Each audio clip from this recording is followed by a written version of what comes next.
शरद मोहोळ याचा खून मामाशी असलेल्या वादाचा बदला घेण्यासाठी करण्यात आला। 20 वर्ष वय असलेला साहिल पोळेकर आणि त्याचा मामा नामदेव कानगुडे हे या खुनाचे सूत्रधार आहेत। हा खून नामदेव कानगुडे सोबत असलेल्या जमिनीच्या वादातून झाल्याचे आरोपींनी सांगितले आहे, परंतु त्यांचा हा दावा पटणारा नाही।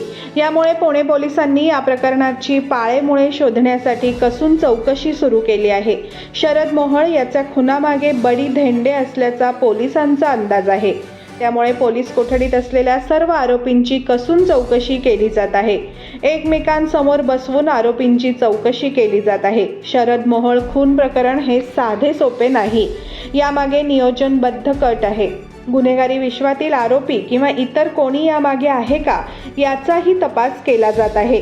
यामुळे पोलिसांनी मुळशीतील एका कुख्यात गुन्हेगाराला चौकशीसाठी बोलावले होते। पोलीस आयुक्तालयात सहाय्यक आयुक्त सतीश गोवेकर यांनी त्याची चौकशी केली।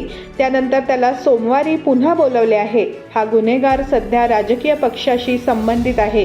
काही महिन्यांपूर्वी त्याचा आणि शरद मोहोळ यांच्यात वादही झाला होता।